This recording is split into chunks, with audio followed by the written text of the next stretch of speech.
पांचों पार्टी अपने आप में पूरी तरह से इंटैक्ट है। हमको नहीं लगता है कि इस गठबंधन का इस बार कुछ होने वाला है। इस बार 2010 से भी बुरा हाल होगा आरजेडी अलायंस का। बिहार में जब तक कांग्रेस अपने पैरों पर नहीं खड़ी होगी, संघर्ष नहीं करेगी, तो पिछले आने वाले 50 वर्ष में लालू प्रसाद यादव कांग्रेस को यहाँ पनपने नहीं देंगे। जिस तरह से आरजेडी ने कांग्रेस को अभी दिल्ली में जिस तरह से उन्होंने कहा कि लोकसभा चुनाव में हमारा अलायंस था, तो अपने लोगों का बिहार में मनोबल ना गिरे, इसलिए राहुल गांधी जी आ रहे हैं। साथ सब कुछ बैठते हैं, परिस्थितियां जो रहती है, डिमांड करना तो स्वाभाविक है, क्योंकि अगर डिमांड हम बात करेंगे इसको लेकर अच्छी तो बात ही तो करना ही पड़ेगा ना, बात तो होगी ना। नमस्कार, आप देख रहे हैं न्यूज़ फॉर नेशन। मैं आपके साथ अभिजीत सिंह। 2025 बिहार विधानसभा चुनाव को लेकर तमाम पार्टियां हैं वो तैयारी कर रहे हैं, तो वहीं केंद्रीय मंत्री जीतन राम मांझी ने साफ तौर पर 20 सीट की डिमांड कर दी है, जिसको लेकर सियासत है वो काफी गर्मा गई है। जहां एनडीए के तमाम नेताओं से सवाल पूछा जा रहा है, तो वहीं महागठबंधन के नेता साफ तौर पर कह रहे हैं कि एनडीए में खटपट है, वो देखने को मिल रहा है। इसी को लेकर जब सवाल किया गया बिहार सरकार के मंत्री अशोक चौधरी से, तो उन्होंने साफ तौर पर कहा कि देखिए 20 से 25 सीट पर है वो महागठबंधन सिमट जाएगी। और क्या कुछ कर रहे हैं बिहार सरकार के मंत्री अशोक चौधरी, पहले सुनिए उनकी बातों को। कल तेजस्वी ने भी कहा है कि नीतीश कुमार जो जा रहे हैं कार्यकर्ताओं से मिलने, अभी आप तारीफ कर रहे थे, कोई तो आम लोग उनसे मिल नहीं रहे हैं, कोई संवाद तो हो नहीं रहा है, बस 4-5 लोग जो उनके करीबी हैं, जो अधिकारी हैं और जो नेता हैं, उन्हें साथ ले जाया जाता है ताकि वो घेरे में जाए। देखिए, ये एक परसेप्शन तेजस्वी जी क्रिएट करने का राज्य में प्रयास कर रहे हैं, लेकिन नीतीश कुमार ने पूरी परिवर्तन यात्रा की रूपरेखा, उन्होंने प्रगति यात्रा की रूपरेखा खुद उन्होंने तय किया है, कहाँ रुकेंगे, कैसे करेंगे। और अगर उनकी यात्रा को बहुत माइन्यूटली देखिएगा तो नीतीश जी जिस जिस जगह जा रहे हैं वो प्रयास कर रहे हैं कि हर जगह पर कहीं ना कहीं टच करें। जनता को इससे मतलब है कि नीतीश कुमार काम कर रहे हैं, या जनता को इससे मतलब है कि नीतीश कुमार किसके साथ उठ रहे हैं और बैठ रहे हैं। जिस जगह पुल के लिए पिछले 50 साल से लोग परेशान थे, अलौली में, जहां 50,000 की आबादी थी, वहां मुख्यमंत्री खुद गए उस जगह पर जहां पर पुल का निर्माण होना है अलौली में। तो ये इम्पोर्टेंट है कि प्रदेश का मुखिया, जिसको लोग विकास पुरुष कह रहे हैं, वो 50 साल से जिस नाव पर अपने बच्चों को पढ़ाने आता है, ईंटा सीमेंट ले जाता है, अपनी मक्का की जो खेती है उसको नाव से लाता है, वहाँ पर पुल बने और नेता खुद उस पुल पर देख के जा रहे, वो इम्पोर्टेंट है कि तेजस्वी यादव का बयान इम्पोर्टेंट है। इम्पोर्टेंट ये है कि मुख्यमंत्री को देखने के लिए कितने लोग रोड पर खड़े हैं, वो ज़्यादा इम्पोर्टेंट है कि जन स्वराज के नेताओं का बयान इम्पोर्टेंट है।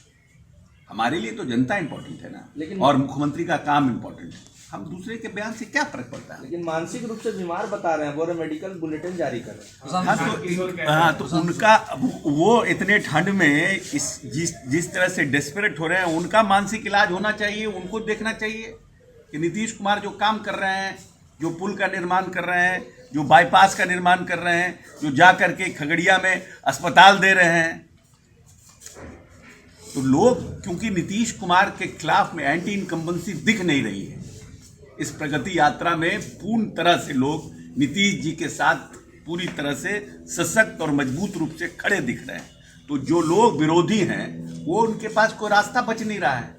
तो नीतीश जी के बाद नीतीश जी के हेल्थ के बारे में is it relevant how Nitish ji is going, every day is moving. जो हमारे जैसे जो 20 साल नीतीश जी से छोटा है, वो भी नीतीश जी जितना काम नहीं कर सकता है फिजिकली, अभी के समय में कोप अप नहीं कर सकते हैं।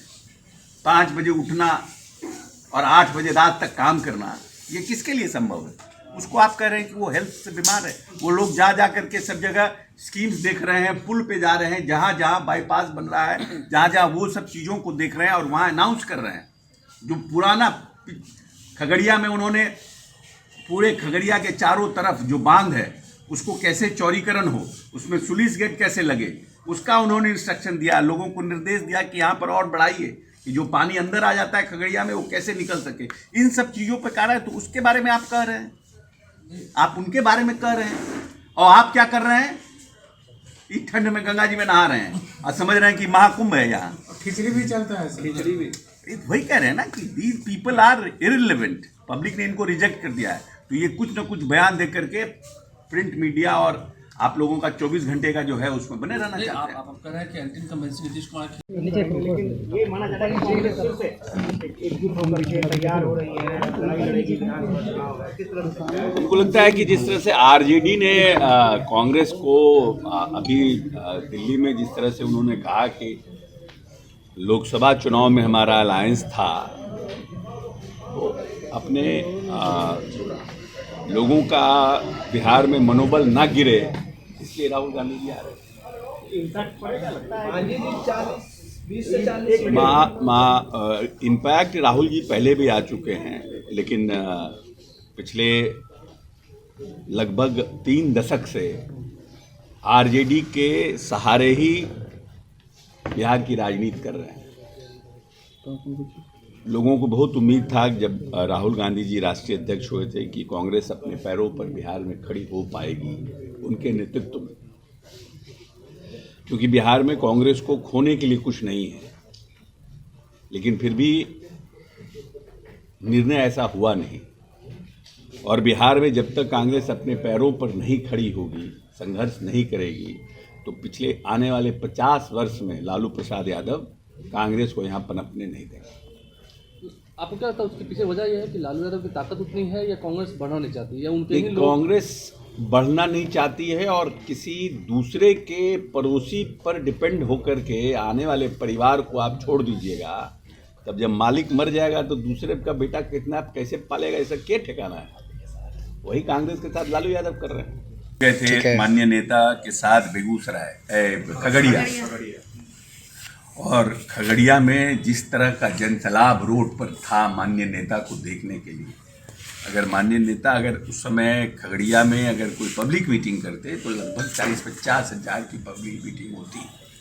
बेलदौर, अलौली और खगड़िया में ये 3 विधानसभा को माननीय नेता ने कल टच किया था, और इन तीनों विधानसभा में जितने लोग थे 50 हज़ार के आसपास रोड पर माननीय नेता को देखने के लिए, चाहे वो बच्चा हो, बूढ़ा हो, औरत हो, मर्द हो, और जो उत्साह देखने को मिला। हम भी एक लंबे समय से बिहार की राजनीति में और खुद भी पार्टी के अध्यक्ष रहे हैं।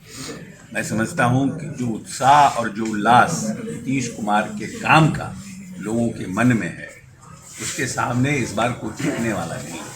और हमारी जो एनडीए की बैठकें हो रही हैं, चाहे वो बेतिया में हो, मोतिहारी में हो, और जिस तरह का लोगों में उत्साह है, जिस तरह से हम पांचों पार्टी अपने आप में पूरी तरह से इंटैक्ट हैं, हमको नहीं लगता है कि इस गठबंधन का इस बार कुछ होने वाला है। इस बार 2010 से भी बुरा हाल होगा आरजेडी अलायंस। अच्छा, लालू जी का बड़े डिसीजन लेने की स्थिति में क्या लगता है पार्टी में?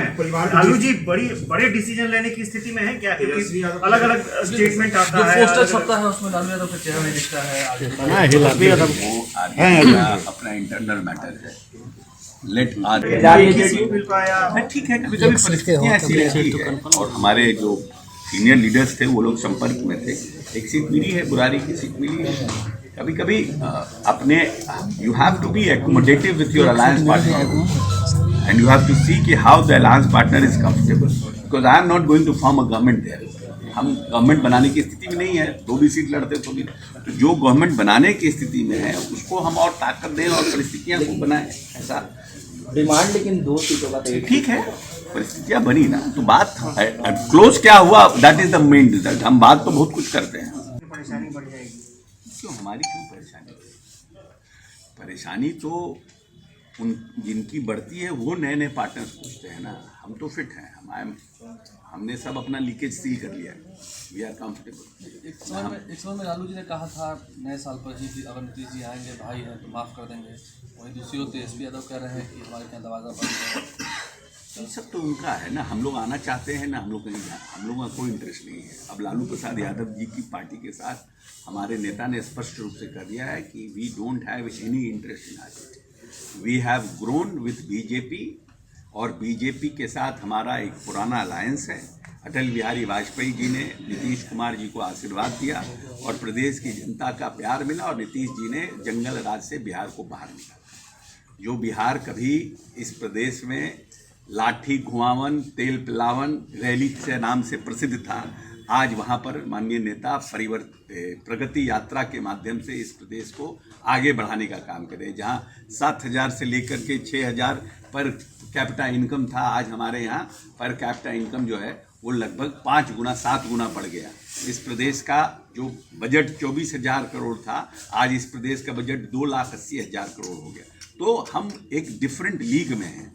जो नीतीश कुमार के पहले जो परिस्थितियां थी, 118 नरसंहार का बिहार, पूरी तरह से जातीय उन्माद का बिहार, और आज हमारे यहाँ इन्वेस्टमेंट आ रहे हैं, आज हमारे यहाँ MOU साइन हो रहा है, आज हमारे यहाँ हम सबसे पूरी दुनिया में हिंदुस्तान सबसे तेज गति से आगे बढ़ रहा है, सबसे ज़्यादा विकास दर से। और उस हिंदुस्तान में नीतीश कुमार के नेतृत्व में हमारा बिहार 11-11.5% पूरे देश के विकास दर से भी तेज गति से आगे बढ़ रहा है। इसीलिए हमारा फ्यूचर नीतीश जी के हाथों में सुरक्षित है, और हम समझते हैं कि नीतीश जी आने वाले जो हमारा 5 साल है, बिहार एक लंबी विकास का छलांग लगाने वाला है।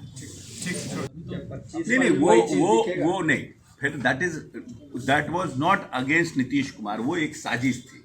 Let's not talk about that. वो बोलने का, वो एक जनता दल यूनाइटेड के खिलाफ एक साजिश थी, जिसका ये नतीजा था। जनता का वोट हमारे खिलाफ नहीं है। नीतीश जी को अभी भी प्रदेश की जनता सबसे ज़्यादा प्यार करती है और उनको नेता मानती है, और उनके हाथों में अपने आप को सुरक्षित मानती है। जीतन राम मांझी ने ये देखिए, हर एक पॉलिटिकल पार्टी अलायंस में जब हम भी थे 15 में, तो हम भी चाहते थे कि हम ज़्यादा से ज़्यादा सीट जीतें, क्योंकि हमारे साथ जो वर्कर होते हैं उनका दबाव होता है, वो लोग का। लेकिन अंततः निर्णय होता है जब साथ सब कोई बैठते हैं, परिस्थितियां जो रहती है। डिमांड करना तो स्वाभाविक है, क्योंकि अगर डिमांड हम बात करेंगे इसको लेकर, अच्छी तो बात ही तो करना ही पड़ेगा ना, बात तो होगी ही ना। हर कोई अपना अपना डिमांड देगा, लोकसभा अपना डिमांड देगा, रालोसपा अपना डिमांड देगा, जनता दल यूनाइटेड का अपना है, BJP का अपना है, क्योंकि सब वर्कर हैं, सब लोग चाहते हैं लड़ना। लेकिन एकोमोडेशन तो 243 है, उसी में एडजस्ट होना है सबको। दिल्ली चुनाव में तो आपने सुना अशोक चौधरी किस तरह से महागठबंधन पर बरसते हुए दिख रहे हैं, और साफ तौर पर कर रहे हैं कि 20 से 25 सीट पर जीत जाएंगे, जो सिमट जाएंगे तमाम महागठबंधन के लोग। और वहीं प्रशांत किशोर पर भी क्या कुछ कहा आपने सुना। इस तमाम खबरों में न्यूज़ पॉइंट के साथ नमस्कार।